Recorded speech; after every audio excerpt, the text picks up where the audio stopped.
Riftbound est un jeu de cartes qui se joue en 1 contre 1 ou en 2 contre 2, en BO1 ou en BO3. Pour gagner la partie, vous allez jouer différents types de cartes pour tenter de conquérir des champs de bataille et marquer 8 points. Pour jouer à Riftbound, vous aurez besoin d'avoir sélectionné 3 champs de bataille, d'avoir un deck de 12 runes, d'une légende et d'un deck de 40 cartes avec un Chosen Champion qui sera disponible pour être joué dès le début de la partie.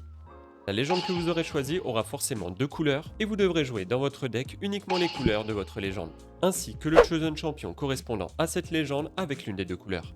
Par exemple, on ne peut pas jouer l'unité Annie en Chosen Champion avec la légende Draven. Le Chosen Champion sera joué en dehors du deck à côté de votre légende et pourra être joué pendant votre tour lorsque vous aurez de quoi le payer. En gros, c'est comme si vous aviez toujours une carte supplémentaire dans la main. Il existe aussi des sorts signatures correspondant à chaque légende qui ne peuvent être joués que dans le deck correspondant. Il existe différents mots-clés dans Riftbound qui sont assez similaires à d'autres TCG et qui permettent de bien comprendre le jeu. Les cartes, ce sont toutes les cartes de votre deck principal excluant la légende, les runes, les champs de bataille et les tokens. Ready, ou prêt en français, c'est quand une carte ou une rune est prête pour être utilisée. Exhaust ou fatigue, lorsque l'on effectue certaines actions comme payer des runes pour jouer des cartes, activer une capacité d'une légende ou autre, on incline la carte pour signifier qu'on l'exhauste. Recycle ou recycler, c'est l'action de mettre une carte en dessous de son deck, que ce soit son deck de runes ou de cartes. Channel ou canalisation, c'est l'action d'ajouter une rune ou plusieurs à disposition dans son jeu. Évidemment, il existe aussi plusieurs mots-clés et capacités qui sont propres à certaines cartes, mais avec celles qu'on vient de voir, vous aurez tout ce qu'il faut pour vous préparer à jouer. Une fois qu'on a déterminé qui commence, chaque joueur choisit un de ces 3 champs de bataille et le positionne dans sa zone. Chaque champ de bataille possède un effet indiqué sur celui-ci qui sera généralement avantageux pour soi, et il est possible que les 2 joueurs choisissent un champ de bataille identique. Pour le reste, voici comment cela se présente. La légende, le Chosen Champion, le deck de 39 cartes et le deck de runes sont disposés ainsi.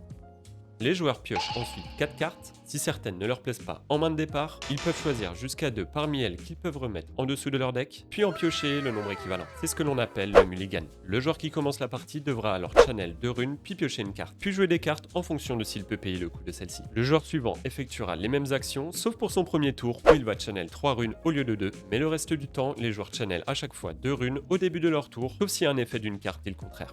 Voici comment se présentent les cartes du jeu et il en existe 3 types. Les units ou unités, elles arrivent exhaust lorsqu'on les joue. Il est possible de les jouer à sa base ou dans un champ de bataille que l'on contrôle. Les unités vont permettre d'aller effectuer des combats pour remporter les champs de bataille. Une carte unite, ça ressemble à ça. Son coût en énergie qui demande d'incliner n'importe quelle couleur de rune. Son coût en power qui demande de recycler une rune de la couleur demandée. Son type de carte, son nom, ses capacités. Et enfin sa might qui est en gros sa force de combat. Lors d'un combat sur un champ de bataille avec une unité adverse, elles s'infligeront des dégâts équivalents à leur might qu'on verra un petit peu plus tard. Les spells ou sorts, ils font ce qui est écrit dessus et vont ensuite directement dans la trash une fois joués et donc ne restent pas sur le champ de bataille. Les gears ou outils arrivent prêts et non exhaust quand ils sont joués, ils se jouent uniquement à la base mais possèdent des effets qui leur sont propres. Lorsqu'un joueur prend son tour, avant de commencer à jouer ses cartes, il va effectuer une série d'actions qui se résument en anglais par les lettres A, B, C, D. A pour Awaken, on ready toutes nos cartes. B pour Begin, on résout tous les effets de au début de votre tour, comme le fait de tenir un champ de bataille et de marquer un point par exemple. C pour Channel, on place 2 runes de notre deck de runes sur notre jeu. Et D pour Draw, on pioche une carte. A la suite de ça, le joueur peut jouer ses actions dans l'ordre qu'il souhaite, comme jouer une unité, activer sa légende, déplacer une unité, etc. Comme je l'avais dit au début de la vidéo, pour gagner en 1 contre 1, il faudra avoir 8 points. Ces points s'obtiennent en prenant le contrôle d'un champ de bataille selon différents scénarios.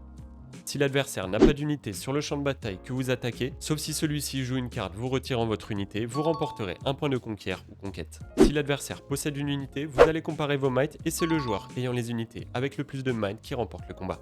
Si c'est ton unité qui l'emporte, tu gagnes un point et l'unité adverse va dans sa trash. Si c'est l'unité adverse qui était déjà sur le champ de bataille qui l'emporte, ton unité va dans ta trash et l'adversaire ne marque pas de points car il avait déjà conquis le champ de bataille pendant son tour. Au début de son tour, il marquera cependant un point si son unité est restée sur le champ de bataille, c'est ce qu'on appelle le hold.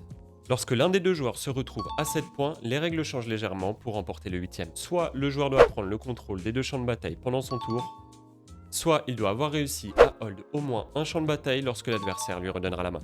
Si seulement un champ de bataille est conquis par un joueur qui a déjà pris 7 points, alors au lieu de marquer un point, il piochera une carte. Il peut également réussir à marquer un point lorsque l'adversaire n'a plus de cartes à piocher dans son deck lorsque c'est son tour, mais c'est quand même assez rare pour l'instant. Enfin, à chaque fois qu'une unité se déplace sur un champ de bataille, que celui-ci soit vide ou occupé, on va déclencher ce qu'on appelle un showdown.